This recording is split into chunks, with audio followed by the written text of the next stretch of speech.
ఏమంటున్నారు? Zero value చేశాను ప్రజల ఆస్తుల విలువ కొంతమందిది అని చెప్తున్నారు. అధ్యక్ష, ఇవాళ జీరో వాల్యూ దేనికి ఉందంటే ఈ రాష్ట్రంలో ముఖ్యమంత్రి గారు చేసిన తొలి సంతకానికి జీరో వాల్యూ, ముఖ్యమంత్రి గారు చేసిన సంతకం ఉన్న తొలి ఫైలుకు జీరో వాల్యూ, మీ గ్యారంటీ కార్డులకు ప్రజల దృష్టిలో జీరో వాల్యూ, మీ డిక్లరేషన్లకు ప్రజల దృష్టిలో జీరో వాల్యూ, మూసీలో మీరు ముంచుతున్న ఇళ్లకు కాదు అధ్యక్ష, విశ్వసనీయత కోల్పోయిన మీ ప్రభుత్వానికి ఇవాళ ఈ ప్రజల దృష్టిలో జీరో వాల్యూ ఉందని మాట నేను విజ్ఞప్తి చేస్తా ఉన్నా అధ్యక్ష. అధ్యక్ష, ఇదేదో నా కవిత్వం కాదు అధ్యక్ష, ఇదిగో మీ కాంగ్రెస్ పార్టీ ప్రచురించిన బ్రహ్మాండమైన ఫుల్ పేజ్ అడ్వర్టైజ్మెంట్ అధ్యక్ష.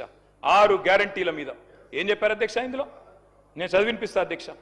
ప్రతి కుటుంబానికి ఇగో ఫస్ట్ ఆఫ్ ఆల్ 100 రోజుల్లో నెరవేరుతుంది ప్రతి గ్యారంటీ.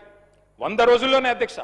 అదే సినిమాలకు శతదినోత్సవం చేసినట్టు ప్రభుత్వం వచ్చిన 100 రోజుల్లోనే అన్ని గ్యారంటీలు నెరవేరుస్తాం.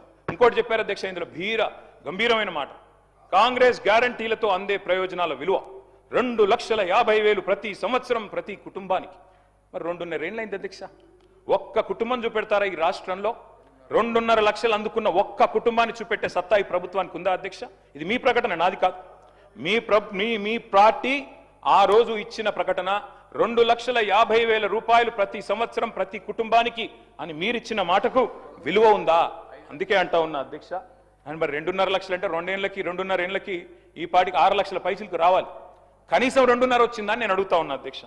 అధ్యక్ష, నేను అనుకున్నాను మరి గవర్నర్ గారి ప్రసంగం ఈ 28 మాసాల ప్రభుత్వ వైఫల్యాలు సాకల్యాలు అన్నిటిని కూడా మరి యథార్థంగా సమీక్ష చేస్తారేమో, ఏమైనా చెప్తారేమో, ఏమైనా చిన్న చిన్న పొరపాట్లు ఎందుకంటే ప్రభుత్వం వచ్చినాక జరుగుతాయి, సర్దుకుంటారేమో, ఆత్మవిమర్శ చేసుకుంటారేమో, ఫలానా పొరపాటు జరిగింది కాదు భవిష్యత్తులో సవరించుకుంటామని చెప్తారు.